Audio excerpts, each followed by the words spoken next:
Back when Lacey was coming up, it was hard to not follow the path everybody else was on. All different types of girls skate, just like all different types of guys skate, all different types of people. I was never gonna change for anybody.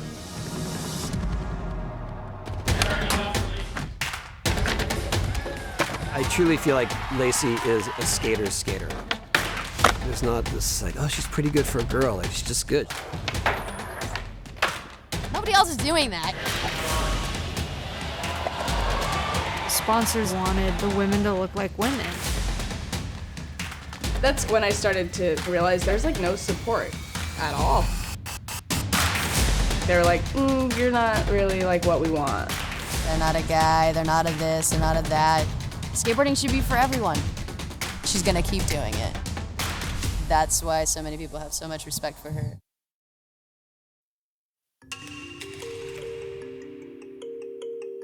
So I found skateboarding at a young age.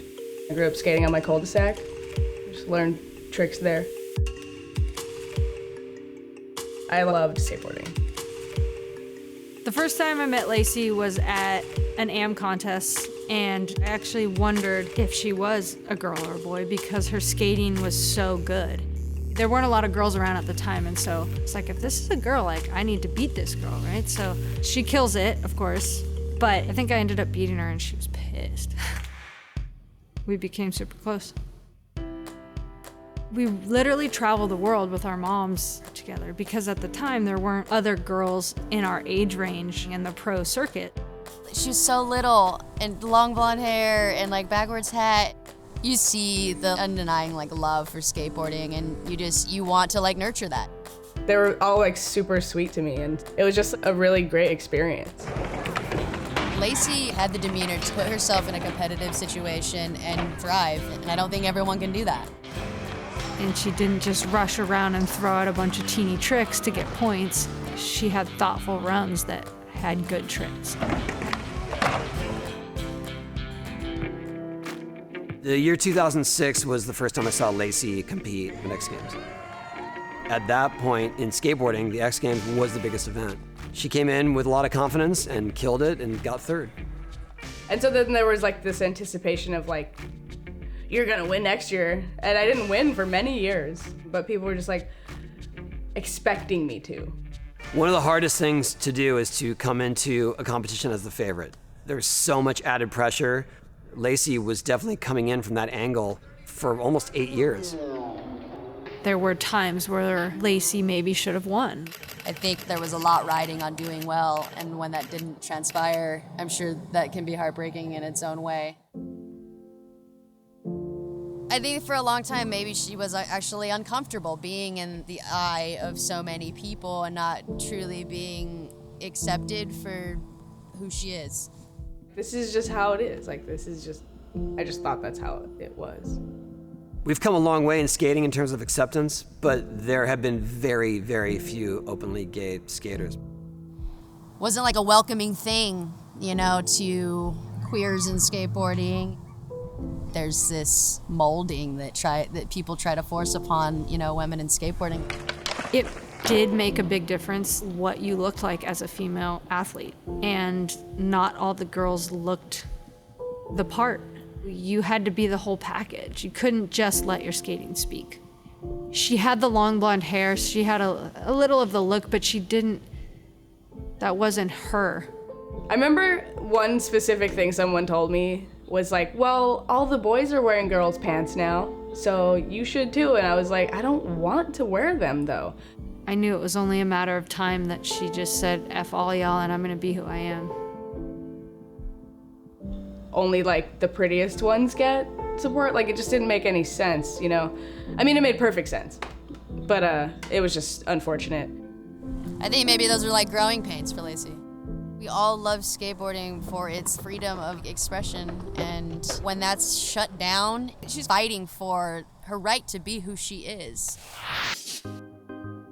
Lacey's been skating strong. She looks like she's ready for action here. She brought like an entirely different demeanor to that contest. I wanted to win. I wanted to because I'm like, I've been doing this for so long. Like, why haven't I like won an X Games like ever in my life? So I just remember like just practicing that run for hours and hours and hours each day. I was doing commentary, and I could tell that Lacey was going to be one of the favorites when she was practicing. But that happened every year prior to that. It was just that she came with a strategy, and that was the best thing for her.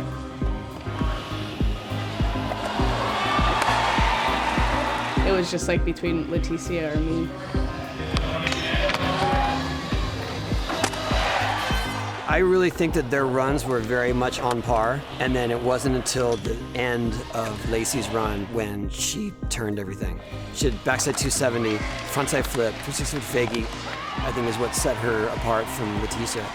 Leticia, obviously, she killed it, but we are all rooting for Lacey. It was like this moment of silence, even though we all knew, and I was like holding back so hard. When she finally won, it was a big emotional moment, not only just for her, but for her friends too. I remember texting with my mom going, finally! It was pretty incredible to see her finally win that gold. I think that people wanted it for me for so long. And so when it was finally about to happen, they just couldn't like wait to like shake me. That was a really awesome moment. People were like really stoked to see underrepresented types of people on top. And like, if I can do it, anyone can. Personally, it was a huge feat, but for the industry at the time, they're like, whatever, so she won and she still had to go get a job. Like, that's insane. Well, I went to school to become a graphic designer and then got hired at a company. I worked there for 2.5 years. Well, it's hard enough to make a living as a pro skater. There are very few that can make a good living at that. And it's even more challenging if you're female because the prize money's lower, the sponsorships are fewer and far between. And so for Lacey, even though she is successful, it's a struggle. I mean, without question. I just felt like this drive to do something and I like wanted to be skating, so I kind of just put my 2 weeks in. And then I moved to New York, and then since that happened, my whole life has changed. And I just really fell in love with the way the city operates and like the feeling of being here. I just feel motivated, and when I wake up, I want to do like everything.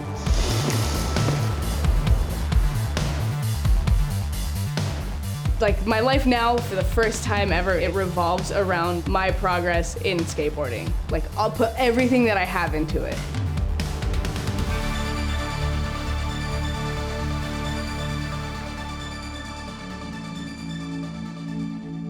Growing up, Lacey was really just ahead of her time. She's always been so true to her, and it's finally paying off that she hasn't conformed to what the world wanted her to be, because now it's okay to be her.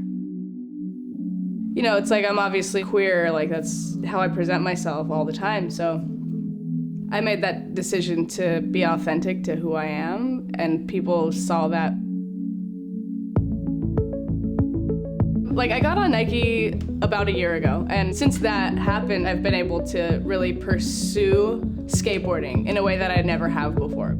Like, I just really feel like I'm actually a part of something. It's a big deal for them to come in and trust who she is and her image. There are a lot of people out there that maybe identify with even some of the struggles that she's had. She's the voice for so many. I think one of the most important things that she's doing with that platform is opening up the world of skateboarding to a completely different audience. The equality campaign was super rad. Seeing that identifying as a gay woman, that speaks to me, and that speaks to so many people. It's exciting that kids will want to get into skating because of someone like Lacey, and they deserve to. There's queers everywhere. Like, there's people like me, and so for there to be visibility for that makes it really powerful and hopefully inspiring for everyone to just really go for what they want. Just be true to yourself, and I think that's always the message. You know, the culture of action sports is so much bigger than the sports itself. And Lacey's creating a space for people to be who they are. And I think that she's going to be remembered for that.